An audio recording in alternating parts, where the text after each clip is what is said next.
Hi friends, welcome to மாட்டிஎன்பேசி. நான் உங்கள் வெங்கட். இன்னைக்கு கிளாஸில் நம்ம பார்க்க போகிறது 8th ஸ்டாண்டர்ட் குடிமையில் முதல் பாடமான மாநில அரசு எவ்வாறு செயல்படுகிறது அப்படின்ற லெசன் தான் நம்ம பார்க்க போகிறோம்.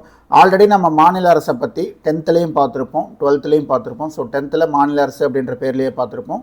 12th வந்து பார்த்திங்கன்னா உங்களுக்கு சட்டமன்றம் ஆட்சித்துறையில் வந்து நம்ம மாநில அரசை பற்றி நம்ம பார்த்துருப்போம். ஓகேங்களா? ஸோ ஆளுநர், அவருடைய பணிகள் என்ன, அதே மாதிரி வந்து பார்த்திங்கன்னா முதலமைச்சர், அமைச்சரவை, இதெல்லாம் என்ன செய்யுது அப்படின்ட்டு நம்ம ஓரளவு பார்த்துருப்போம். ஈவன் வந்து பார்த்திங்கன்னா மாநில அரசு 10th லெசனில் இன்னும் கொஞ்சம் டெப்த்தாகவே நம்ம பார்த்துருப்போம், வித் ஆர்டிக்கிளோடையே நம்ம பார்த்துருப்போம். ஸோ அதிலேருந்து இந்த 8th லெசன் என்ன வகையில் வேறுபடுது அப்படின்னு பார்த்திங்கன்னா ஒன்றும் கிடையாது, கிட்டத்தட்ட அதே தான். ஓகேங்களா? அதே மாநில நிர்வாகம், ஆளுநருடைய அதிகாரம், அவங்களுடைய பணி, முதலமைச்சருடைய அதிகாரம், அவங்களுடைய பணி, மாநில சட்டமன்ற பேரவை, அதற்கு மேலே இருக்கக்கூடிய மேலவை. இந்த மேலவை அப்படின்றது இந்தியாவில் எத்தனை மாநிலங்களில் இருக்குது, தமிழ்நாட்டில் சட்டமன்ற மேலவை அப்படின்றது இருக்கா இல்லையா, இது போக வந்து பார்த்திங்க அப்படின்னா நீதித்துறை, இது எல்லாமே உங்களுக்கு சிமிலர் தான். ஓகேங்களா? ஸோ நீதித்துறையை பற்றி பார்த்திங்கன்னா நம்ம 10th பார்த்துருப்போம், சிமிலர் அதே தான் உங்களுக்கு வந்து பார்த்திங்கன்னா இந்த லெசன்லேயே இருக்கும். என்ன அடிஷ்னலாக வந்து இந்த படத்தில் நம்ம பார்ப்போம் அப்படின்னா மாநில அரசால் இயற்றப்பட்ட சட்டங்கள். ஓகேங்களா? ஸோ பெண்களுக்காக வந்து இயற்றப்பட்ட சட்டங்கள், இதுபோக பெண்களுக்காக காமனாகவே இயற்றப்பட்ட சட்டங்கள் என்னென்ன அப்படின்றது தான் வந்து இந்த பாடத்தில் நம்ம அடிஷ்னலாக பார்க்க போகிறது. மற்றபடி எல்லாமே உங்களுக்கு சிமிலர் தான். ஸோ அந்த சிமிலர் போர்ஷனை டக்குன்னு நான் முடிச்சுட்டு இந்த பெண்களுக்காக இயற்றப்பட்ட அந்த சட்டங்கள் மட்டும் கொஞ்சம் டெப்த்தாக நம்ம பார்த்துக்கோம். ஓகேங்களா? ஸோ இன்றைக்கான கிளாஸ்க்குள்ளே போகலாம். கிளாஸை ஸ்கிப் பண்ணாமல் கடைசி வரைக்கும் பாருங்கள். நம்ம நாட்டில் வந்து பார்த்திங்க அப்படின்னா மத்திய அரசு, மாநில அரசு அப்படின்ட்டு 2 வகை அரசாங்கங்கள் இருக்குது. ஸோ அதனால தான் வந்து நம்ம நாடு வந்து பார்த்திங்கன்னா ஒரு கூட்டாட்சி தத்துவத்தில், கூட்டாட்சி முறை நாடாக வந்து இயங்கிட்டு இருக்குன்னு நம்ம சொல்கிறோம். ஓகேங்களா? இல்லை அப்படின்னா வந்து பார்த்திங்கன்னா ஒற்றையாட்சி, மத்திய அரசுக்கு மட்டும்தான் அந்த பவர் இருக்குன்ற மாதிரி ஆயிரும். நம்மளுடைய நாடு மத்திய அரசு, மாநில அரசு அப்படின்ட்டு 2 வகை அரசாங்கங்கள் நடைமுறையில் இருக்குது. இந்தியாவில் மொத்தம் 28 மாநில அரசாங்கங்கள் செயல்பட்டுக்கிட்டு இருக்குது. ஒவ்வொரு மாநிலமும் அதற்கான எப்படி வந்து மத்தியில் வந்து ஒன்றிய அரசாங்கம் நிர்வாகம், சட்டமன்றம், நீதித்துறைன்ட்டு இயங்குதோ அதே மாதிரி தான் ஒவ்வொரு மாநில அரசாங்கமும் நிர்வாகம், சட்டமன்றம், நீதித்துறை அப்படின்ற இந்த 3 தூண்களை வைத்து தான் வந்து இயங்கிட்டு இருக்கு. மாநில நிர்வாகத்துடைய தலைவர் யாருன்னு பார்த்தீங்கன்னா ஆளுநர் தான். முதலமைச்சர் உண்மையான தலைவராக இருந்தாலும் பெயரளவு தலைவராக இருக்கிறது ஆளுநர் தான். முதலமைச்சர் தலைமையில் தான் வந்து பார்த்திங்கன்னா அமைச்சரவை நடக்குது. அதே மாதிரி முதலமைச்சர் அவர் வந்து ராஜினாமா பண்ணுறாரு அப்படின்னா அந்த அமைச்சரவையும் கலைஞ்சிரும். இல்லை, ஸோ அவங்க வந்து நம்பிக்கையில்லா தீர்மானத்தில் அவங்க கட்சி முதலமைச்சர் வந்து பதவி இழக்கிறார் அப்படின்னா அவங்களுடைய அமைச்சரவையும் வந்து பார்த்திங்கன்னா பதவியை இழந்துடும். மாநில ஆளுநர் சட்டமன்றத்துடைய ஒரு அங்கமாக திகழ்கிறார். மாநில அரசின் தலைவராக மாநில ஆளுநர் இருப்பார். குடியரசுத் தலைவரால் தான் வந்து ஆளுநர் நியமிக்கப்படுகிறார். இவர் வந்து மாநில நிர்வாகத்தின் தலைவராக இருப்பார். இதெல்லாம் அதே தான். ஓகேங்களா? ஸோ பதவிக்காலம் 5 வருஷம். முன்னதாகவே வந்து அவர் பதவியிலிருந்து நீங்கலாம், அவரே வந்து ராஜினாமா பண்ணலாம். இல்லை வந்து குடியரசுத் தலைவர் வந்து அவருடைய பதவியிலிருந்து ஆளுநரை தூக்கலாம். ஓகே, இவனுடைய பர்ஃபார்மன்ஸ் சரியில்லை அப்படின்னு சொல்லிட்டு தூக்கலாம். இல்லை ஆளுநரே போய் ராஜினாமா பண்ணலாம். இல்லை பதவிக்காலம் குடியரசுத் தலைவரால் நீட்டிக்கப்படலாம். இல்லை பணியிட மாற்றம் செய்யலாம். இப்போ தமிழ்நாட்டுக்கு ஆளுநராக இருக்கக்கூடிய RN ரவி அவர்கள் டக்குன்னு தெலுங்கானாவுக்கு மாற்றுறாங்க, இல்லை மகாராஷ்டிராவுக்கு மாற்றுறாங்க அப்படின்றது எல்லாமே செய்யலாம். யார் செய்யலான்னு பார்த்தீங்கன்னா குடியரசுத் தலைவர் அதை செய்ய முடியும். குடியரசுத் தலைவருக்கு அந்த அதிகாரம் இருக்குது. ஓகேங்களா? அவருடைய பணிக்காலம் அப்படின்றது, பதவிக்காலம் அப்படின்றது 5 வருஷமாக இருந்தாலும் அதற்குள்ளே இத்தனை வேலைகளும் நடக்கலாம். யாருக்கு வந்து ஆளுநரை தூக்கிறதுக்கு பதவி இது கிடையாது, அதிகாரம் கிடையாதுன்னு பார்த்தீங்கன்னா மாநில அரசாங்கத்துக்கு. ஏன் அப்படின்னு பார்த்தீங்கன்னா மாநில அரசாங்கத்துக்கு வந்து அந்த அதிகாரத்தை கொடுத்துருந்தாங்கன்னா பல மாநிலத்தில் ஆளுநராக இப்போ இருக்கக்கூடியவங்க இருக்க மாட்டாங்க. ஏன்னா பெரும்பாலும் வந்து பார்த்திங்கன்னா மாநில அரசுக்கும் ஆளுநருக்கும் அந்த அளவுக்கு வந்து ஒரு ஒற்றுமை அப்படின்றது கிடையாது. இரண்டும் வந்து பார்த்திங்கன்னா இருவேறு திசையில், ப்ராக்டிக்கலாக பார்த்தோம்னா 2 பேரும் 2 திசையில் பயணிக்கிற மாதிரி தான் சூழ்நிலைகள் இருக்குது. அப்படி இருக்கும்போது மாநில அரசு வந்து ஆளுநரை நியமிக்கலாம், தூக்கலாம் அப்படின்ற மாதிரி இருந்துச்சுன்னா இன்றைக்கி இருக்கக்கூடிய மாநில ஆளுநர்கள் பெரும்பாலும் இருக்கிறதுக்கு வாய்ப்பில்லை. அதனால் வந்து பார்த்திங்கன்னா மாநில அரசாங்கம் ஆளுநரை பதவியிலிருந்து நீக்க இயலாது. அதற்கான அதிகாரத்தை நம்மளுடைய இந்திய அரசியலமைப்பு சட்டம் அவங்களுக்கு தரல. குடியரசுத் தலைவர் மாநில ஆளுநரை நியமிக்கும் போது மத்திய அமைச்சரவையின் ஆலோசனையின்படி செயல்படுகிறார். குடியரசுத் தலைவர் தான் ஆளுநரை நியமிக்கிறார். ஆனால் வந்து அவராக வந்து அவருடைய சொந்த விருப்பத்தின் பேர் ஒருத்தர் ஆளுநராக நியமிப்பாரான்னு பார்த்தீங்கன்னா கிடையாது. மத்திய அமைச்சருடைய ஆலோசனையின் பேரில் தான் அவர் செய்வார். அப்படி வந்து அவங்க டிஸ்கஸ் பண்ணும்போது மாநில அரசையும் வந்து கலந்து ஆலோசிப்பாங்க. பட் அது வந்து ஒரு பேரளவுக்கு தான் இருக்கும். ஓகேங்களா? ஸோ சும்மா ஒரு நாம்கா வாசிக்கு ஒரு ஐவாசுக்கு செய்யக்கூடிய விஷயங்கள் தான். மேஜராக வந்து பார்த்திங்கன்னா மத்திய அரசு யாரை ஆளுநராக நியமனம் பண்ணணும்னு சொல்லுதோ அவங்கள தான் வந்து குடியரசுத் தலைவர் நியமனம் பண்ணுவார். ஓகேங்களா? இது வந்து இப்போ இந்தியாவில் நம்ம பார்க்கும்போதே தெரியும். பெரும்பாலான மாநிலங்களில் மத்தியில் ஆளக்கூடிய பிஜேபி தலைமையிலான அரசில் வந்து யார் யார் வந்து இருந்தாங்களோ, முன்னாள் தலைவர்களாக இல்லை முன்னாள் அந்த கட்சியோட நிர்வாகிகளாக இருந்தாங்களோ அவங்க தான் இன்றைக்கி இந்தியாவுடைய பல மாநிலங்களுடைய ஆளுநர்களாக இருக்காங்க. ஓகேவா? ஸோ அதன் மூலமாகவே நமக்கு அது தெளிவாக தெரியும் அங்கே யாருடைய கை ஓங்கியிருக்கு அப்படின்ட்டு. மத்திய அமைச்சரவையுடைய ஆலோசனையின் பேரில் குடியரசுத் தலைவர் நியமிக்கக்கூடிய ஆளுநர்கள் தான் ஒவ்வொரு மாநிலத்திலையும் இயங்கிட்டு இருக்காங்க. ஒருவர் வந்து பார்த்திங்கன்னா பொதுவாக அவங்களுடைய சொந்த மாநிலத்திலேயே ஆளுநராக யாரையும் நியமிக்கிறது இல்லை. இப்போ தமிழிசை சவுந்தரராஜன் இருந்தாங்கன்னா அவங்க வந்து பார்த்திங்கன்னா தமிழ்நாட்டை சேர்ந்தவங்க, தமிழ்நாட்டில் பிறந்தவங்க தான். ஆனால் இவங்க வந்து பார்த்திங்கன்னா தமிழ்நாட்டில் அவங்க ஆளுநராக இல்லை, தெலுங்கானாவில் ஆளுநராக இருந்தாங்க. அதே சமயம் புதுச்சேரியுடைய துணைநிலை ஆளுநராகவும் அவங்க இருந்தாங்க. ஈவன் இப்போ துணை குடியரசுத் தலைவராக இருக்கக்கூடிய சிபி ராதாகிருஷ்ணன் அவர்களே வந்து பார்த்திங்கன்னா உங்களுக்கு ஜார்க்கண்டுடைய ஆளுநராகவும் இருந்தார். அதே மாதிரி மகாராஷ்டிராவுடைய ஆளுநராகவும் அவர் இருந்தார். ஆனால் அவர் பிறந்த தமிழ்நாட்டுடைய ஆளுநராக அவரை நியமிக்கலை. ஏன்னா அவங்களுடைய சொந்த மாநிலத்தில் அவங்கள ஆளுநராக நியமிக்கப்படக்கூடாது அப்படின்றது மரபின் கீழ் வந்து அதை செஞ்சிட்ருக்காங்க. ஆளுநர் இந்திய குடிமகனாக இருக்கணும், 35 வயசு ஆகிருக்கணும், பாராளுமன்றம் சட்டமன்றத்தில் உறுப்பினராக இருக்கக்கூடாது, ஆதாயம் தெரியும் பதவியில் இருக்கக்கூடாது. இதெல்லாம் வந்து அவங்களுடைய எலிஜிபிலிட்டி க்ரைட்டீரியா. அவருடைய அதிகாரம் மற்றும் பணிகள் என்னென்னு பார்த்தோம் அப்படின்னா மாநிலத்துடைய பெயரளவு நிர்வாகி, மாநில அரசின் நிர்வாக அதிகாரங்கள் ஆளுநரிடம்தான் இருக்குது. நிர்வாக செயல்களும் ஆளுநரின் பெயரால் தான் நடைபெறும். முதலமைச்சரை அவர் தான் நியமிப்பார். முதலமைச்சர்கிட்ட வந்து அந்த அவருடைய பரிந்துரையின் பேரில் அமைச்சர்களையும் அவர் தான் நியமிப்பார். முதலமைச்சரையும் அவரது ஆலோசனையின் பேரில் ஏனைய அமைச்சர்களையும் நியமிக்கிறார். அதுபோக மாநில அரசின் தலைமை வழக்கறிஞர், மாநில அரசு பணியாளர் தேர்வாணையத்தின் தலைவர் மற்றும் உறுப்பினர்களை நியமனம் செய்வதோடு சில இதர நியமனங்களையும் அவர் செய்கிறார். இதெல்லாமே நான் ஆல்ரெடி நம்ம பார்த்தது தான், புதுசு ஒன்றும் கிடையாது. ஆளுநருடைய இப்போ வந்து மாநில அரசு சரியாக செயல்படலை, மாநில அரசு அந்த இது வந்து பார்த்திங்கன்னா அரசாங்கம் செயல்படாமல் இருக்குது அப்படிங்கிற பட்சத்தில் ஆளுநர் ஒரு பரிந்துரை கொடுத்தாரு, ஒரு அறிக்கை கொடுத்தாரு குடியரசுத் தலைவருக்கு அப்படின்னா அவருடைய அறிக்கையின் அடிப்படையில் குடியரசுத் தலைவர் மாநிலத்தில் குடியரசுத் தலைவர் ஆட்சியை அமல்படுத்த முடியும். இதற்கான ஆர்டிக்கல் எதுன்னு பார்த்தீங்கன்னா சட்ட விதி 356. மாநிலத்துள்ள பல்கலைக்கழகங்களின் வேந்தராக ஆளுநர் செயல்படுகிறார். அவர்தான் துணை வேந்தர்களை நியமனமும் செய்கிறார். சட்டமன்ற கூட்டத்தை கூட்டவும் ஒத்தி வைக்கவும் ஒரே நிமிஷம்.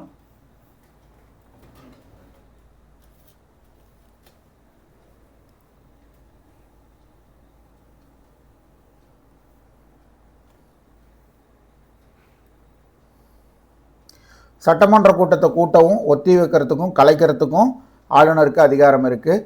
ஆளுநர் ஒப்புதல் கொடுத்தாங்கன்னா தான் பண மசோதாவை சட்டமன்றத்தில் கொண்டு வர முடியும். எப்படி வந்து குடியரசுத் தலைவர் ஒப்புதலோடு தான் வந்து நாடாளுமன்றத்தில் பண மசோதா கொண்டு வர, மக்களவையில் பண மசோதா தாக்கல் செய்ய முடியுமோ அதே மாதிரி தான் இங்கே சட்டமன்றத்தில் பண மசோதா தாக்கல் செய்யணும் அப்படின்னா ஆளுநருடைய ஒப்புதல் கண்டிப்பாக வேணும்.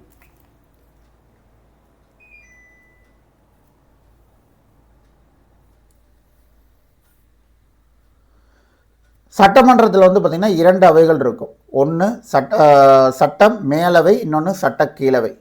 சட்டக்கீழவை தான் சட்டப்பேரவை அப்படின்னு சொல்லப்படுது. தமிழ்நாட்டில் இருக்கக்கூடியது சட்டப்பேரவை தான். ஓகேங்களா? சட்ட மேலவை அப்படின்றது எம்ஜிஆருடைய பீரியடில் வந்து பார்த்திங்கன்னா கேன்சல் பண்ணிட்டாங்க. இந்தியாவில் இப்போ எத்தனை மாநிலத்தில் வந்து சட்டமன்ற மேலவை சட்டமன்ற கீழவை அப்படின்ட்டு 2 அவைகளும் இருக்குதுன்னு பார்த்திங்கன்னா 6 மாநிலங்களில் இருக்கும். ஓகேங்களா? ஸோ ஒன்று கர்நாடகா, ஆந்திரா, தெலுங்கானா, மகாராஷ்டிரா, உத்தரப்பிரதேசம், பீகார் அப்படின்ட்டு 6 மாநிலங்களில் மட்டும்தான் ஈரவைகள் இருக்குது. மற்றபடி வந்து அனைத்து மாநிலங்களிலும் ஓரவை சட்டமன்றங்கள் மட்டும்தான் இருக்குது. இந்த மாதிரி சட்டமன்றங்கள் கூட்டத்தொடர் நடைபெறாத போது வந்து பார்த்திங்கன்னா ஆர்டினன்ஸ், அதாவது அவசர சட்டம் பாஸ் பண்ணணும் அப்படின்னா அது யார் பாஸ் பண்ணுவாங்கன்னு பார்த்தீங்கன்னா ஆளுநர் பாஸ் பண்ணுவார்.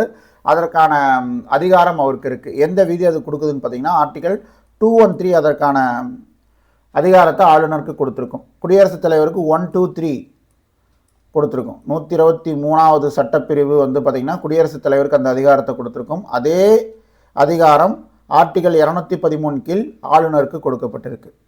சட்டமன்றத்திற்கு ஒரு ஆங்கிலோ இந்தியன் உறுப்பினரை வந்து அவர் நியமனம் பண்ணுவார். இப்போ தமிழ்நாட்டுடைய சட்டமன்ற தொகுதி வந்து 234னா இந்த சட்டமன்றத்துடைய உறுப்பினர்கள் எண்ணிக்கை வந்து பார்த்திங்கன்னா 235. அந்த ஒன்று யார் நியமனம் பண்ணுவாங்கன்னு பார்த்திங்கன்னா அது ஆளுநர் தான் நியமனம் பண்ணுவார். யாரை நியமனம் பண்ணுவாங்கன்னு பார்த்திங்கன்னா ஆங்கிலோ இந்தியன்லேருந்து ஒரு உறுப்பினரை நியமனம் பண்ணுவார். பட் அது கேன்சல் பண்ணிட்டாங்க. சட்டமேலவைக்கு அறிவியல், இலக்கியம், கலை, சமூக சேவை, கூட்டுறவு இயக்கம் ஆகிய துறைகளில் சிறப்பாக பங்காற்றிய அறிஞர்களில் 6ல் 1 பங்கு, 6ல் 1 பங்கு பேரை வந்து ஆளுநர் நியமனம் பண்ணுவார். மாநில அரசாங்கத்தின் நிதிநிலை அறிக்கை ஆளுநருடன் ஒப்புதலுடன் சமர்ப்பிக்கப்படுகிறது. யாருடைய ஒப்புதலோட? ஆளுநருடைய ஒப்புதலோட மாநில அரசாங்கத்துடைய நிதிநிலை அறிக்கை சமர்ப்பிக்கப்படுகிறது. பண மசோதா உள்ளிட்ட அனைத்து மசோதாக்களும் அவரிடம்தான் ஒப்புதல் வாங்கணும்.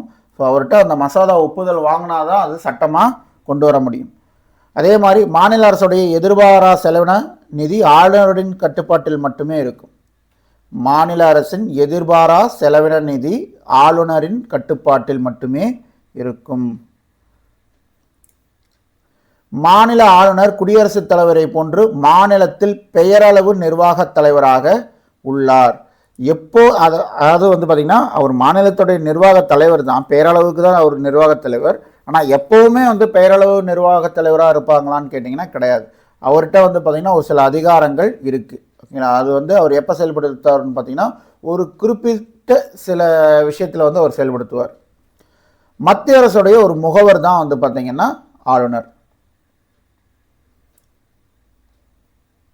ஆளுநர் முக்கியமான தருணங்களில் அமைச்சரவைக்கு ஆலோசனையும் வழங்குவார். நம்ம பொதுவாக வந்து பார்த்திங்கன்னா முதலமைச்சரும் அவர் தலைமையிலான அமைச்சரவையும் தான் வந்து தேவைப்படுற டைமில் ஆளுநருக்கு ஆலோசனை கூறும் அப்படின்றத நம்ம நிறைய இடத்துல பார்த்துருப்போம்.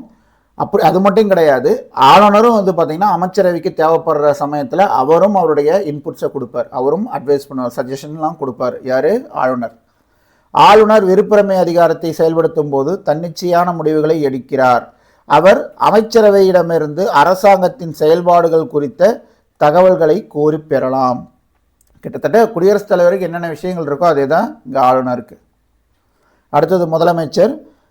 முதலமைச்சர் யாருன்னா பெரும்பான்மை கொண்டுள்ள கட்சியுடைய தலைவர் தான் வந்து பார்த்திங்கன்னா மாநில முதலமைச்சராக ஆளுநர் நியமிப்பார். அவருடைய பரிந்துரையின் பேரில் அமைச்சரவையை ஆளுநர் நியமிப்பார். முதலமைச்சருடைய பதவிக்காலம் அப்படின்றது நிலையான ஒன்று கிடையாது. 5 வருஷம் நம்ம சொல்லலாம், பட் அது நிலையான இது கிடையாது. எப்போ வேணால் ஆட்சி கவிழாமல் போச்சு அப்படின்னா அதிகபட்சமாக அவங்க 5 ஆண்டுகள் இருக்க முடியும். பெரும்பான்மை பலம் உள்ளவரை முதலமைச்சர் பதவியில் நீடிக்கலாம். முதலமைச்சர் பதவி விலகுதல் ஒட்டுமொத்த அமைச்சரவையும் பதவி விலகுதலை குறிக்கும். ஸோ முதலமைச்சர் வந்து பதவி விலகிறார்னா மொத்த அமைச்சரவையுமே டிசால்வ் ஆகிடும். முதலமைச்சர் மாநில சட்டமன்றத்தில் உறுப்பினராக இருக்க வேண்டும். ஏன்னா முதலமைச்சரும் வந்து பார்த்திங்கன்னா ஒரு சட்டமன்ற உறுப்பினர் தான். அந்த கட்சியோட மொத்த சட்டமன்ற உறுப்பினர்களும் சேர்ந்து இவரை வந்து நாங்கள் முதலமைச்சராக இது பண்ணுறோம் அப்படின்னு சொல்லி தான் அந்த லெட்டரில் சைன் பண்ணி அதை தூக்கிட்டு கொண்டு போய் தான் ஆளுநர்கிட்ட வந்து நாங்கள் ஆட்சி அமைக்கிறதுக்கு உரிமை கோருகிறோம்ட்டு கேட்பாங்க. அதை ஏற்றுக்கிட்டு ஆளுநர் வந்து முதலமைச்சருக்கு பதவி பிரமாணம் செஞ்சு வைப்பார். அவருடைய பரிந்துரையின் பேரில் வந்து அவர் யார் யார் அமைச்சர் அவங்களுக்கு என்னென்ன இலாக்கா ஒதுக்கியிருக்குன்ட்டு அவர் சொல்லுவார் இல்லையா முதலமைச்சர். அதன் அடிப்படையில் மற்ற அமைச்சர்களுக்கு ஆளுநர் பதவி பிரமாணம் செய்து வைப்பார். அப்போ அந்த முதலமைச்சர் அப்படின்றவர் ஒரு சட்டமன்ற உறுப்பினராக இருந்தால் தான் முதலமைச்சராக ஆக முடியுமான்னு கேட்டிங்கன்னா கிடையாது. ஓகேங்களா? முதலமைச்சரே இல்லாத, அதாவது சட்டமன்ற உறுப்பினராக மக்களால் தேர்ந்தெடுக்கப்படாத ஒருவரும் முதலமைச்சர் ஆக முடியும். ஆனால் அது எத்தனை காலத்துக்குன்னு பார்த்தீங்கன்னா 6 மாத காலத்துக்கு தான். ஓகேங்களா? 6 மாத காலத்தில் அவர் வந்து ஏதோ ஒரு சட்டமன்ற தொகுதியில் இடைத்தேர்தலை கொண்டு வந்து அங்கே நின்று அவங்க வெற்றி பெற்று வரணும். ஓகேங்களா? அவங்க அப்படி ஜெயிச்சு வந்தாங்கன்னா அவங்களுடைய அந்த முதலமைச்சர் பதவி அப்படின்றது தொடர்ந்து இருக்கும். பட் கம்பல்சரி வந்து அவங்க தான் வருவாங்க. என்ன காரணம் அப்படின்னா அதுதான் ஆளுங்கட்சி. அந்த ஆளுங்கட்சி சார்பில் தான், அதுவும் சிஎம்மாக இந்த கேண்டிடேட் தான் இப்போ வந்து அந்த இடைத்தேர்தலில் காம்பீட் பண்ணுறாரு. அப்படிங்கும்போது நிச்சயம் ஜெயிச்சு தான் தீரணும், வேறு வழி கிடையாது.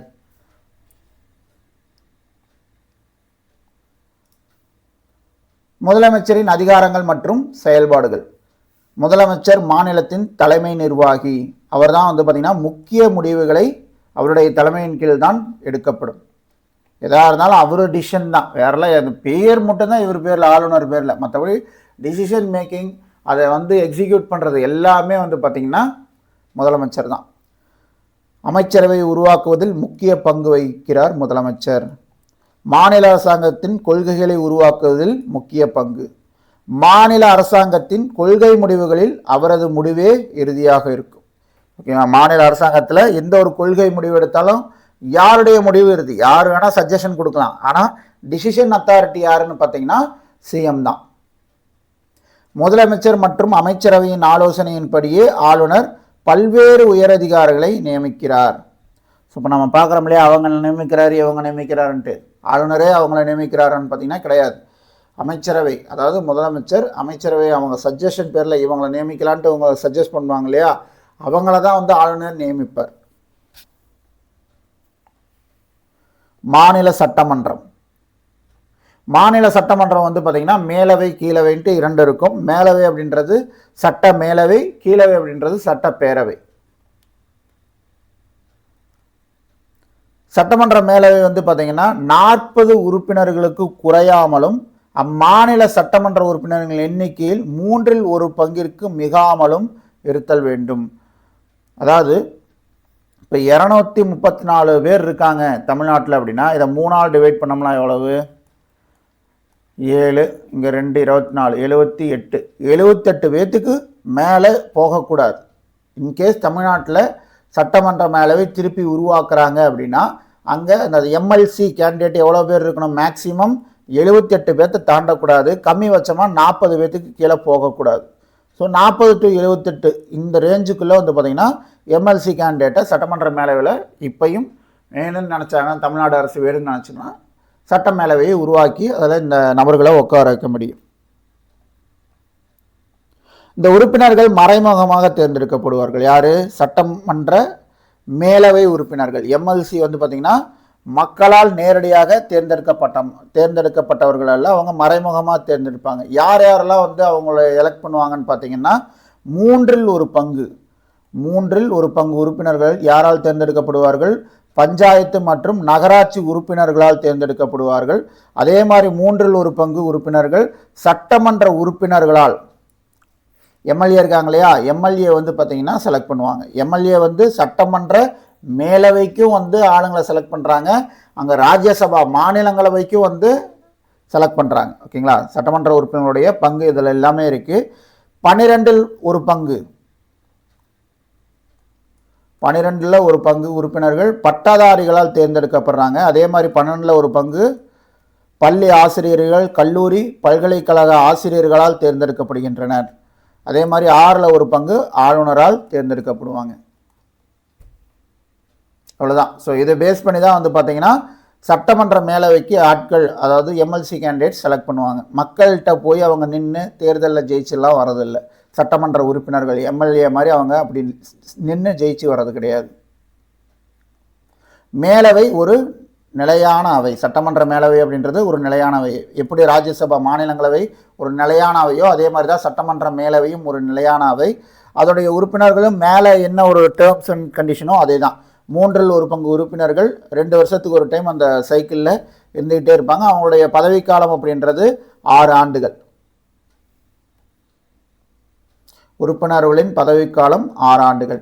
அதற்கான எலிஜிபிலிட்டி கிரைட்டீரியா என்னன்னு பார்த்தீங்கன்னா, அவர் இந்திய குடிமகனாக இருக்கணும், 30 வயசு ஆகிருக்கணும்.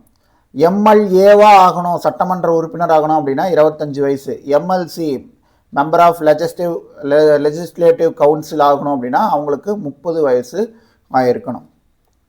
சட்டமன்றத்திலும் பாராளுமன்றத்தின் உறுப்பினராக இருத்தல் கூடாது. தலைமை அலுவலராக அவைத்தலைவர் இருப்பார். அதாவது இது போக 30 வயசு ஆகிருக்கணும், இந்திய குடிமகனாக இருக்கணும், அதே மாதிரி சட்டமன்றத்திலேயோ இல்லை பாராளுமன்றத்துடைய உறுப்பினராகவோ எம்எல்ஏவோ இல்லை எம்பியாவோ அவர் இருக்கக்கூடாது. ஸோ அங்கே யார் அவைத்தலைவராக இருப்பாங்கன்னு பார்த்தீங்கன்னா தலைமை அலுவலராக அவைத்தலைவர் இருப்பார். தலைமை அலுவலராக அவைத்தலைவர் இருப்பார். சட்டமன்ற மேலவையின் தலைவர் மற்றும் துணைத் தலைவரை அவையின் உறுப்பினர்களே தேர்ந்தெடுக்கின்றனர். எங்கே பார்த்தீங்கன்னாலும் சரி, சபாநாயகரை அந்த சபையோடைய ஒரு தலைவரை யார் தேர்ந்தெடுப்பாங்கன்னு பார்த்தீங்கன்னா அவங்களுக்குள்ளேயே ஒரு நபரை தான் தேர்ந்தெடுப்பாங்க. அடுத்தது சட்டமன்ற பேரவை. சட்டங்களை உருவாக்குபவர்கள் யார்? எம்எல்ஏ தான். எங்கே உட்காந்து உருவாக்குவாங்க? சட்டமன்ற பேரவையில் தான் உட்காந்து ஒரு சட்டத்தை உருவாக்குவாங்க. மசோதாவை கொண்டு வருவாங்க, அதன் மேலே விவாதம் நடத்துவாங்க, ஓட்டெடுப்பு, அந்த வாக்கெடுப்பு அப்படின்றது நடக்கும். ஸோ அதில் மெஜாரிட்டி கிடச்சிது அப்படின்னா அதற்கப்புறம் அந்த தீர்மானத்தை நிறைவேற்றி ஆளுநருக்கு அனுப்புவாங்க. ஆளுநர் அதை ஏற்றுக்கலாம், இல்லை ஹோல்டு பண்ணி வைக்கலாம், குடியரசுத் தலைவருடைய இதுக்கு ஒப்புதலுக்காக அனுப்பி வைக்கலாம். ஸோ அந்த மாதிரிலாம் அதெல்லாமே செய்யக்கூடிய அதிகாரம் ஆளுநருக்கு இருக்குது. பட் ஒன்ஸு ஆளுநர் அப்ரூவ் பண்ணால் தான் பார்த்திங்கன்னா அது சட்டமாக மாநில அரசால் நிறைவேற்ற முடியும். தேர்தலுக்காக பார்த்திங்கன்னா ஒவ்வொரு ஸ்டேட்டும் பார்த்திங்கன்னா பல்வேறு தொகுதிகளாக பிரிக்கப்பட்டு இருக்கும். அதனுடைய மக்கள் தொகையின் அடிப்படையில் ஒரு மாநிலம் பல்வேறு தொகுதிகளாக இப்போ தமிழ்நாட்டில் 234 தொகுதி இருக்குது அப்படின்னா சட்டமன்ற தொகுதிகள் 234 தொகுதிகள் இருக்குன்னா அது மக்கள் தொகையில் அடிப்படையில் பிரிச்சிருப்பாங்க. எதற்காக அப்படின்னா இந்த தேர்தல் பர்பஸ்க்காக தான். ஒரு சட்டமன்ற தொகுதி அப்படின்றது 1 லட்சம் அல்லது அதற்கு மேற்பட்ட மக்கள் தொகையை கொண்டிருக்கும்.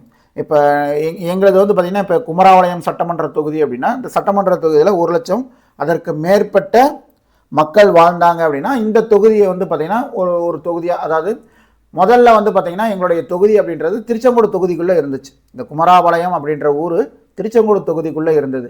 அதற்கப்புறம் பார்த்திங்கன்னா அந்த மக்கள் தொகை பெருக்கத்தின் காரணமாக இந்த குமராபாளையமே அப்படின்றதே ஒரு தனியாக ஒரு சட்டமன்ற தொகுதியாக மாற்றிட்டாங்க. இந்த திருச்செங்கோட்டிலேருந்து குமராபாளையம் சட்டமன்ற தொகுதியை பிரித்தாங்க.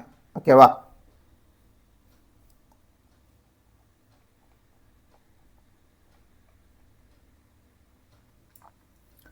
சட்டமன்ற தேர்தலில் போட்டியிடும் ஒருவர் 25 வயது நிரம்பியவராக இருத்தல் வேண்டும்.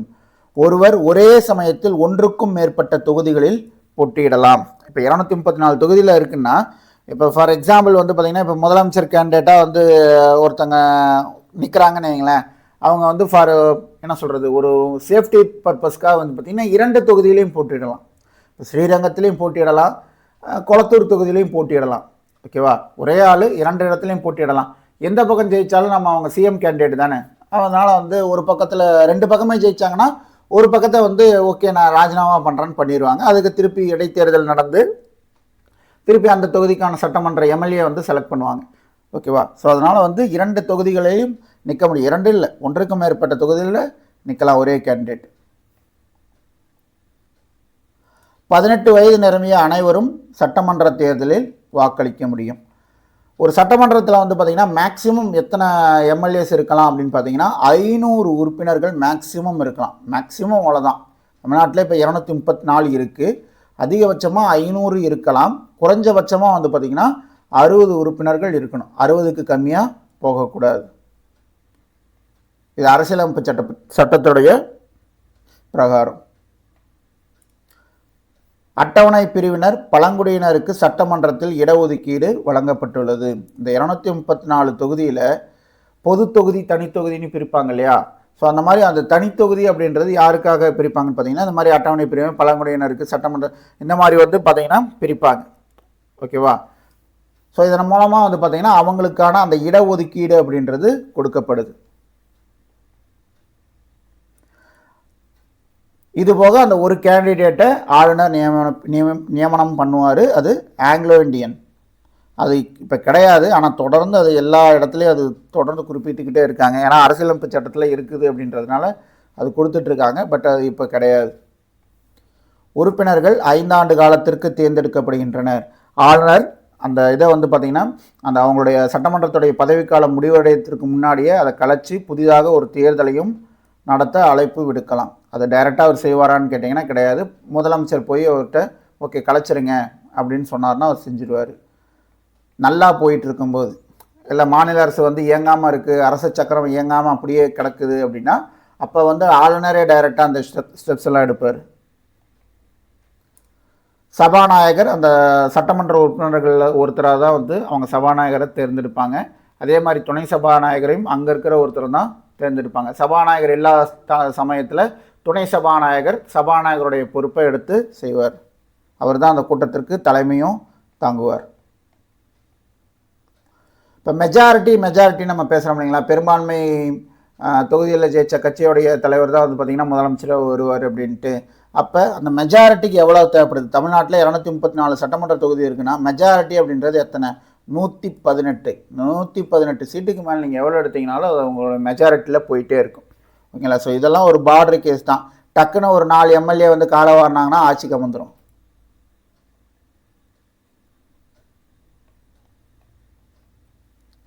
மாநில அரசாங்கத்தின் செயல்பாடு. சட்டமன்றம் ஆண்டிற்கு 2 அல்லது 3 முறை கூடும். மாநிலத்திற்கான சட்டங்களை இயற்றுவது சட்டமன்றத்துடைய முக்கிய பணி. நம்ம மேலே பார்த்துருப்போம், ஒன்றிய அரசில் 3 கூட்டத்தொடர் இருக்கும். அந்த 3 கூட்டத்தொடரில் மினிமம் 2 கூட்டத்தொடராவது நடக்கணும் வருஷத்துக்கு அப்படின்றது. அதே மாதிரி தான் இங்கேயும் சட்டமன்றம் ஆண்டிற்கு 2 அல்லது 3 முறை கூடும். மாநிலத்திற்கான சட்டங்களை இயற்றுவது தான் சட்டமன்றத்துடைய முக்கிய பணி. ஏன்னா சட்டங்கள் தான் வந்து பார்த்திங்கன்னா மக்களுக்கான நல்வாழ்வு விஷயங்களை கொண்டு வரும். ஓகேங்களா? ஸோ அவங்களுடைய வாழ்க்கையுடைய மேம்பாட்டுக்கு, அந்த சமூகத்துடைய மேம்பாட்டுக்கு அப்படின்றதெல்லாம் அந்த சட்டங்கள் மூலமாக தான் கொண்டு வரணும். அப்போ அந்த சட்டங்கள் இயற்றக்கூடியது தான் சட்டமன்றத்துடைய பணி. மாநில சட்டமன்றம் தான் வந்து பார்த்திங்கன்னா அமைச்சரவையின் மீது முழு கட்டுப்பாட்டினை செலுத்துகிறது. அவங்க யாருக்கு பொறுப்புடையவர்கள்னு பார்த்தீங்கன்னா அமைச்சர்கள் மாநில சட்டமன்றத்துக்கு பொறுப்புடையவர்கள். அமைச்சரவையின் செயல்பாடுகளில் திருப்தி ஏற்படாவிட்டால் மாநில சட்டமன்றத்தில் ஒரு நம்பிக்கையில்லா தீர்மானத்தை இயற்றி அமைச்சரவையை நீக்கம் செய்திடலாம். மாநில சட்டமன்றம் ஆனது மாநிலத்தின் நிதியை கட்டுப்படுத்துகிறது. யார் நிதியை கட்டுப்படுத்துகிறாங்க? மாநில சட்டமன்றமானது மாநிலத்துடைய நிதியை கட்டுப்படுத்துது. நிதி மசோதாவை சட்டமன்றத்தில் மட்டுமே கொண்டு வர முடியும். அதாவது கீழவையில் தான் கொண்டு வர முடியும், சட்டமன்ற மேலவையில் கொண்டு வர முடியாது. சட்டமன்றத்தின் அனுமதி இல்லாமல் மாநில அரசாங்கம் வரியினை விதிக்கவோ அதிகரிக்கவோ குறைக்கவோ விலக்கிக் கொள்ளவோ இயலாது. ஸோ என்னதான் கவர்மெண்ட்டாக இருந்தாலும் அவங்க நினச்சபடி வந்து பார்த்திங்கன்னா அவங்களுடைய சௌரியத்துக்கு எதையும் செய்ய முடியாது. அவங்க கொண்டு வரணும், அங்கே வந்து வாக்கெடுப்பு நடத்தணும், அங்கே அவங்க ஒவ்வொரு இதுக்கும் வந்து அந்த பெரும்பான்மையை நிரூபித்தாதான் வந்து பார்த்திங்கன்னா, பெரும்பான்மைனா அந்த தீர்மானத்தின் மேலே மெஜாரிட்டி காமிச்சாங்கன்னா தான் வந்து அதை வந்து பாஸ் பண்ணவே முடியும், தீர்மானம் பாஸ் ஆகும். ஓகேவா? அதனால தான் சட்டமன்றத்துடைய அனுமதி வேணும் அப்படின்னு சொல்கிறாங்க. குடியரசுத் தலைவரை தேர்ந்தெடுக்கும் தேர்தல்னு வந்து யார் பங்கெடுப்பாங்க? சட்டமன்ற உறுப்பினர்கள் பங்கெடுப்பாங்க. எம்எல்ஏ வந்து பார்த்திங்கன்னா குடியரசுத் தலைவரை தேர்ந்தெடுக்கிற தேர்தலையும் பங்கெடுப்பாங்க. அதே மாதிரி வந்து பார்த்திங்கன்னா ராஜ்யசபா உறுப்பினர்களை தேர்ந்தெடுக்கிற தேர்தலையும் பங்கெடுப்பாங்க. அவங்க பங்கெடுக்காத தேர்தல் அதே மாதிரி எம்எல்சி இதுலேயும் வந்து பார்த்திங்கன்னா மெம்பர் ஆஃப் லெஜிஸ்லேட்டிவ் கவுன்சில், சட்டமன்ற மேலவை உறுப்பினர்கள், இவங்கள தேர்ந்தெடுக்கிறதுலையும் பங்கெடுப்பாங்க. அவங்க பங்கேற்காத இடம் எதுன்னு பார்த்தீங்கன்னா குடியரசு துணைத் தலைவரை தேர்ந்தெடுக்கிற இடத்துல தான் சட்டமன்ற உறுப்பினர்களுடைய பங்கு கிடையாது. அரசியலமைப்பு திருத்தும் சில நேர்வுகளிலும் சட்டமன்றம் பங்கு வகிக்கும். நம்ம அந்த ஸ்பெஷல் மெஜாரிட்டி நம்ம பார்த்தோம் இல்லைங்க, ஸ்பெஷல் மெஜாரிட்டி கூட மாநிலத்துடைய பாதி மாநிலத்துடைய 28 மாநிலங்கள் இருக்குன்னா அதில் 50% மாநிலங்கள் அதற்கு அந்த விஷயத்துக்கு ஆதரவு தெரிவித்தாதான் அரசியலமைப்பு திருத்த சட்டங்கள் ஒரு சில இதெல்லாம் வந்து நிறைவேற்ற முடியும்னு பார்த்தோம் இல்லையா. அப்போ வந்து பார்த்திங்கன்னா அந்த மாதிரி இடத்துல இந்த சட்டமன்றத்துடைய பங்கு அப்படின்றது இருக்கும். சட்டத்தை உருவாக்குதல், சட்டத்தை நடைமுறைப்படுத்துதல், நீதியை உறுதி செய்தல், இது எல்லாமே வந்து பார்த்திங்கன்னா இந்த 3மே சட்டமன்றத்துடைய அடிப்படை பணிகள்.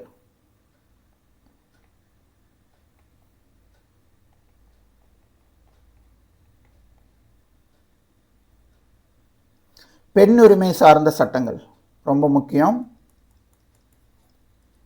இந்த லெசனில் அடிஷனலாக பார்க்கக்கூடிய விஷயன்றது இதுதான். இந்திய அளவில் இயற்றப்பட்டுள்ள பல்வேறு சட்டங்கள் பெண்களுக்கான உரிமைகளையும் பாதுகாப்பையும் வழங்கி வருகின்றன. சதி ஒழிப்பு சட்டம் 1829 படி கணவன் இறந்த பிறகு மனைவியை உடன்கட்டை ஏறும் வழக்கமும் இது ஒழிக்கப்பட்டது. எப்போ? 1829 சதி ஒழிப்பு சட்டம்னு ஒன்று கொண்டு வந்து ஹஸ்பண்ட் இறந்தாங்கன்னா உடனே பார்த்திங்கன்னா மனைவியும் உடன்கட்டை ஏறணும் அப்படின்ற பழக்கம் அப்போ தான் ஒழிக்கப்பட்டது. எப்போ? 1829. அதே மாதிரி குழந்தை திருமண தடுப்பு சட்டம், பால்ய விவாகம்ன்ற மாதிரி செய்வாங்க இல்லைங்களா, பிறந்தருக்கு ஒரு 3-4 வயசுலேயே பார்த்திங்கன்னா இவனுக்கு அவளுக்கு இவன் அப்படின்ற மாதிரி கல்யாணம்லாம் பண்ணிகிட்டு இருந்தாங்க. அதெல்லாம் தடுத்தாங்க. ஏன்னா வளர்ந்து அவங்களுக்கு உண்டான வாழ்க்கையை அமைக்கும் போது தான் அவங்களுக்கு யார் வேணும் அப்படின்ற தேர்ந்தெடுக்கக்கூடிய உரிமைன்றது இருக்கணும். இவங்களாம் முடிவு பண்ணி குழந்தை பிறந்து அதுக்கு யார் என்னன்னே தெரியாத முன்னாடியே ஒருத்தருக்கு ஒருத்தங்க மாதிரி கல்யாணம் பண்ணி வச்சுட்டுலாம் இருந்தாங்க. அதெல்லாம் தடுக்கப்பட்டது. அதுதான் குழந்தை திருமண தடுப்பு சட்டம். சாரதா சட்டம் 1929 படி இளம் வயதில் திருமணம் செய்து வைக்கும் வழக்கமும் சட்ட ரீதியாக தடை செய்யப்பட்டது.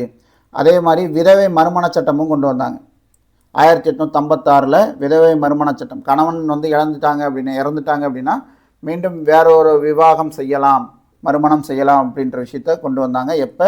1856 விதவை மறுமண சட்டத்தின் மூலமாக. 1956 பார்த்திங்கன்னா ஒரு சட்டம் கொண்டு வந்தாங்க. அது என்ன சட்டம் அப்படின்னு பார்த்தீங்கன்னா இந்து வாரிசு உரிமை சட்டம். என்ன சட்டம்? இந்து வாரிசு உரிமை சட்டம் 1956 கொண்டு வரப்பட்ட சட்டம் இது. இதில் என்ன ஒரு முக்கியமான விஷயம்னு பார்த்தீங்கன்னா பெற்றோருடைய சொத்தில் மகளுக்கும் அந்த பங்கு இருக்குது அப்படின்றது தான். ஓகேங்களா? பெற்றோருடைய சொத்தில் மகளுக்கு சொத்துரிமையை உறுதி செய்த சட்டம் தான் இந்த இந்து வாரிசு உரிமை சட்டம் 1956 இயற்றப்பட்ட சட்டம். இதில் என்ன ஒரு பிரச்சனைன்னு பார்த்தீங்க அப்படின்னா கூட்டு குடும்ப சொத்தில் பார்த்தீங்கன்னா பெண் வாரிசுகளுக்கு அந்த உரிமை அப்படின்றது உறுதி செய்யப்படலை. ஓகேங்களா? சட்டம் கொண்டு வந்துட்டாங்க, பெற்றோர் சொத்தில் பொண்ணுக்கும் பங்கு இருக்குது அப்படின்றத சொல்லிட்டாங்க. ஆனால் கூட்டு குடும்ப சொத்தில் பெண் வாரிசுகளுக்கான உரிமை அப்படின்றது அப்போ உறுதி பண்ணலை. அந்த இது என்ன ஆச்சுன்னு பார்த்தீங்கன்னா அந்த மாதிரி ஒரு சுச்சுவேஷன் எதற்கு வித்திட்டதுன்னு பார்த்தீங்க அப்படின்னா வரதட்சணை டவுரி கொடுக்கக்கூடிய அந்த விஷயத்தை பார்த்தீங்கன்னா ஊக்குவிக்கிற மாதிரி ஆகிப்போச்சு. ஓகேவா?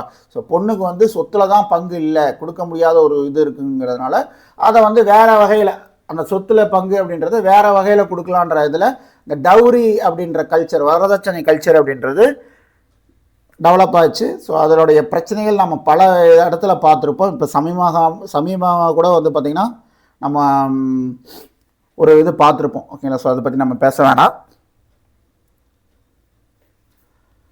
என்னும் கொடிய வழக்கம் நீடிப்பதற்கும் பெண்கள் பெருமளவில் பாதிக்கப்படுவதற்கும் காரணமாக அது இருந்தது. அதற்கப்புறம் தான் பார்த்தீங்கன்னா 1989 அப்போது முதலமைச்சராக இருந்த கருணாநிதி அவர்கள் என்ன பண்ணாங்கன்னா தமிழ்நாட்டில் ஒரு இதை கொண்டு வராங்க, ஒரு சட்டம் கொண்டு வராங்க. அது என்னன்னு பார்த்தீங்கன்னா அதே சட்டம் தான், வேறெல்லாம் எந்த மாற்றமும் கிடையாது. சொத்துரிமை அப்படின்றது நிச்சயமாக பெண்களுக்கு இருக்குது, அந்த பங்கு அப்படின்றது சம உரிமை அப்படின்றது சொத்தில் பெண்களுக்கும் இருக்குது அப்படின்ற விஷயத்தை கொண்டு வந்தாங்க. ஓகேவா? ஸோ கூட்டு குடும்ப சொத்தில் பெண்களுக்கு அந்த உரிமை அப்படின்றது உறுதி செய்யப்படாமல் இருந்தது இல்லையா? அதற்கப்புறம் என்னாச்சு, கூட்டு குடும்ப சொத்தில் பெண்களுக்கு சொத்துரிமை வழங்குவதற்காக 1956 இந்து வாரிசுரிமை சட்டத்தில் திருத்தங்களை மேற்கொள்வதற்கான சட்ட முன்வரைவு 1989 தமிழ்நாடு சட்டமன்றத்தில் கொண்டு வரப்பட்டு நிறைவேற்றப்பட்டது. ஸோ இந்த திருத்தச் சட்டம் இது 1989 கொண்டு வரப்பட்டது அப்படின்றது இந்து வாரிசுரிமை சட்டத்தில் ஒரு திருத்தம் கொண்டு வந்தாங்க. இந்த சட்ட திருத்தமானது இந்து வாரிசுரிமை தமிழ்நாடு சட்ட திருத்தம். ஓகேங்களா? இந்து வாரிசுரிமை தமிழ்நாடு சட்ட திருத்த சட்டம் 1989 என்று அழைக்கப்படுகிறது. இதன் மூலம் என்னாச்சு அப்படின்னு பார்த்தீங்கன்னா பெண்களுக்கும் சொத்துல சம பங்கு அப்படின்றது கொண்டு வந்தாங்க. 1989 கலைஞர் மு கருணாநிதி அவர்களால் கொண்டு வரப்பட்ட சட்ட திருத்தமும் ஒரு உதாரணமாக அமைந்தது இந்த பெண்களுக்கான உரிமைகளை உறுதிப்படுத்துவதில். அதற்கப்புறம் தான் பார்த்தீங்கன்னா தேசிய லெவல் நேஷனல் லெவல்லே பார்த்தீங்கன்னா அந்த இதை பார்த்தீங்கன்னா 2005 கொண்டு வந்தாங்க அந்த திருத்தத்தை. இந்த தமிழ்நாட்டில் கொண்டு வந்ததுக்கு அப்புறம் தான் நேஷனல் லெவல்லே அந்த திருத்தம் பண்ணாங்க. 1900 எப்போ கொண்டு வந்தது? 1956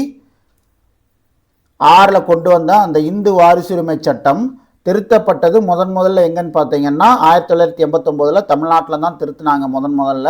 அதுக்கப்புறம் 2005 தான் அது வந்து நேஷனல் லெவலையும் தேசிய லெவலையும் அது திருத்தப்பட்டது. சட்டங்களை நடைமுறைப்படுத்துவது மாநில அமைச்சரவையுடைய பணி. அதுக்காக தான் அவங்க இருக்காங்க. அதனால தான் வந்து அவங்கள நிர்வாகத்துறைன்னு சொல்கிறதுக்குண்டான காரணம்.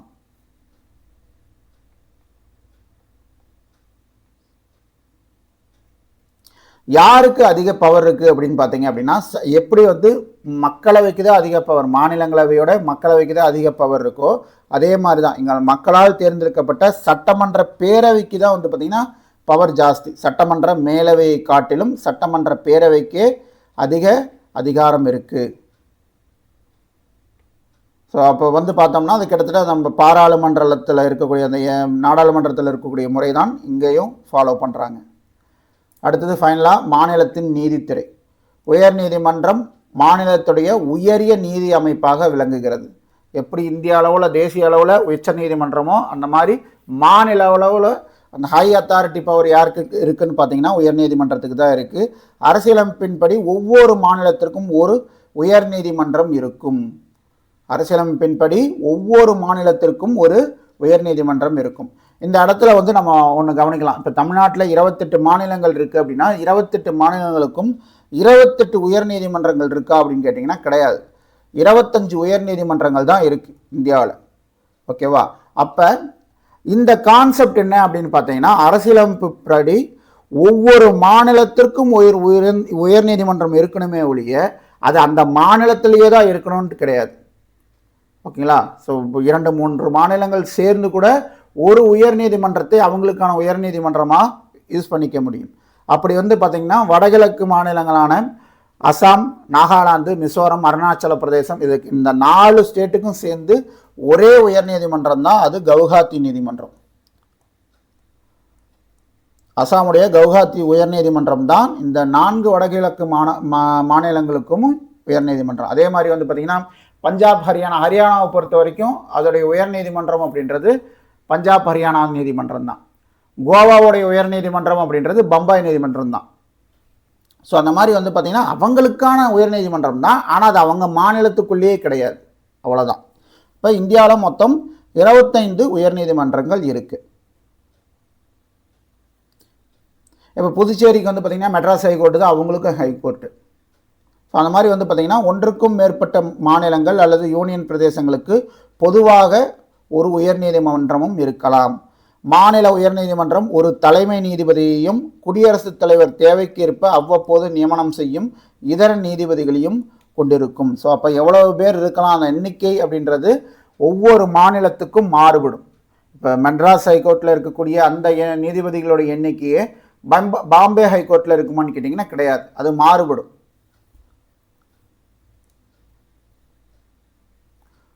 குடியரசுத் தலைவர் உச்ச நீதிமன்ற தலைமை நீதிபதியையும் மாநில ஆளுநரையும் கலந்தாலோசித்து உயர் நீதிமன்ற தலைமை நீதிபதியை நியமனம் செய்கிறார்.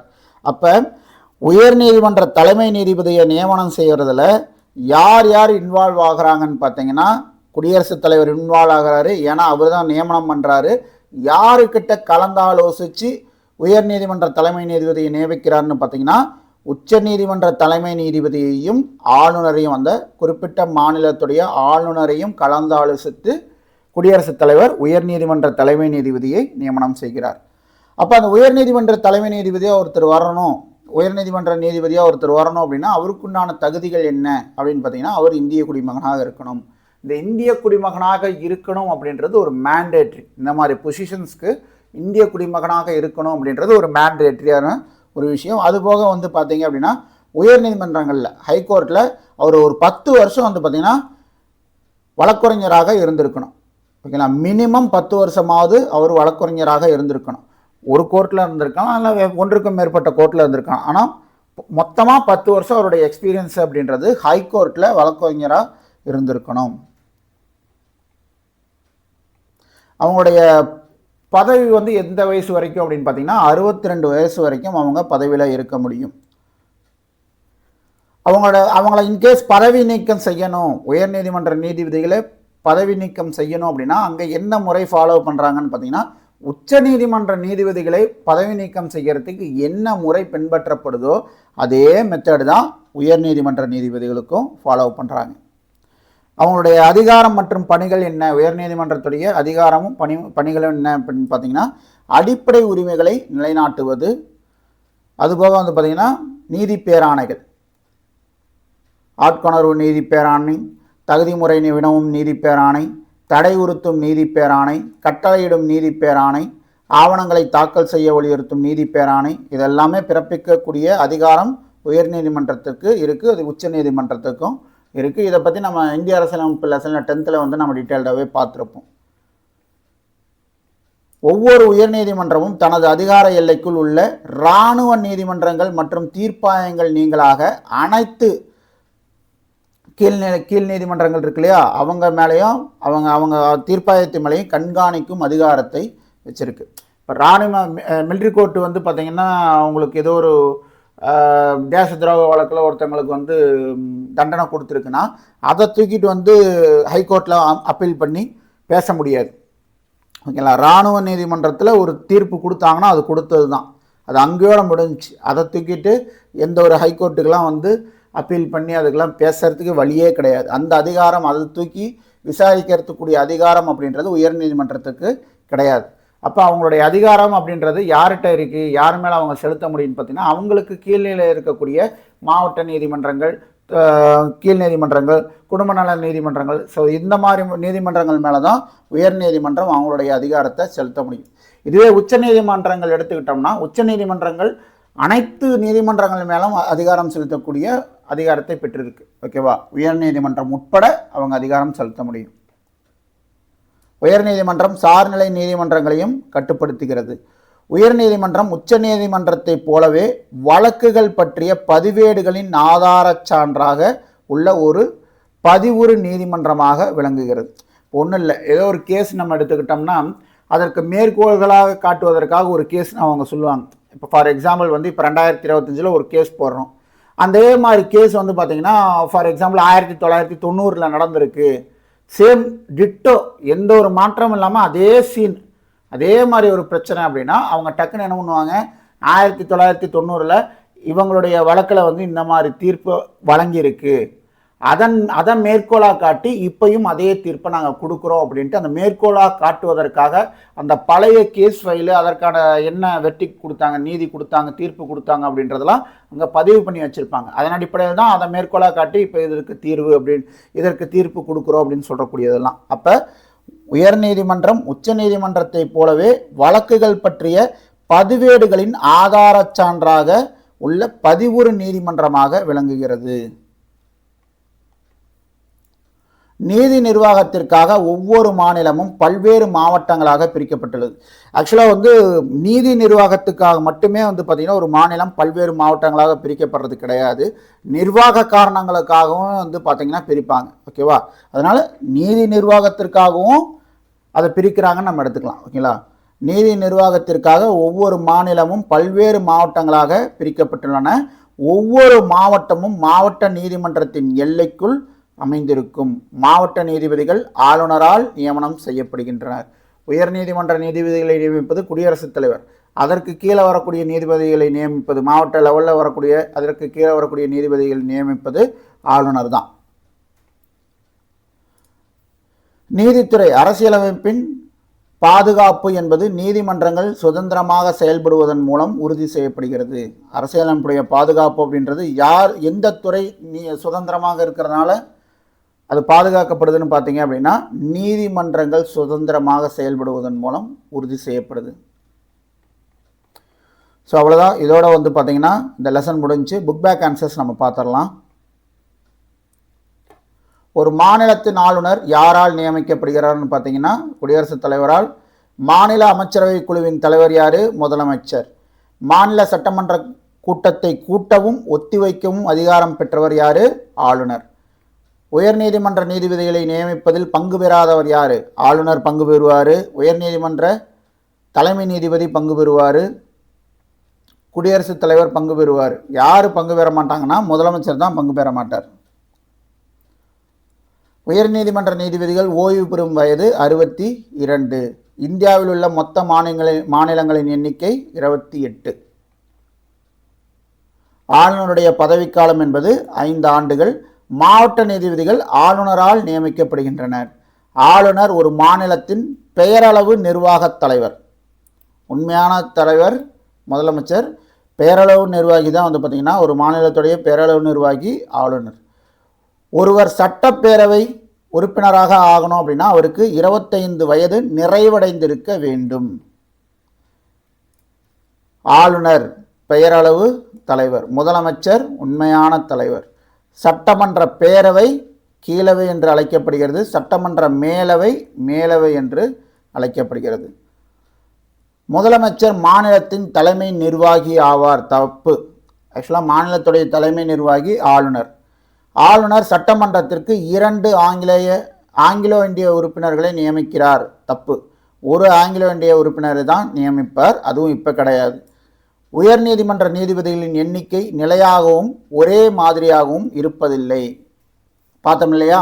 இருக்கக்கூடிய 25 உயர்நீதிமன்றங்கள் இந்தியாவில் இருக்குன்னா ஒரு மாநிலத்துக்கு ஒரு மாநிலம் ஒரே மாதிரி இருக்கா? இங்கே 10 பேர்னா அங்கேயும் 10 பேரான்னு கேட்டிங்கன்னா கிடையாது, அது மாறுபடும். அப்போ இந்த ஸ்டேட்மெண்ட் கரெக்டு. அடுத்து பாருங்கள், சரியான கூற்றை தேர்ந்தெடு. மாநில சட்டமன்ற உறுப்பினர்கள் கீழ்கண்டவர்களுள் யாரை தேர்ந்தெடுப்பதில் பங்கு பெறுகின்றனர்? எம்எல்ஏ இருக்காங்க இல்லையா?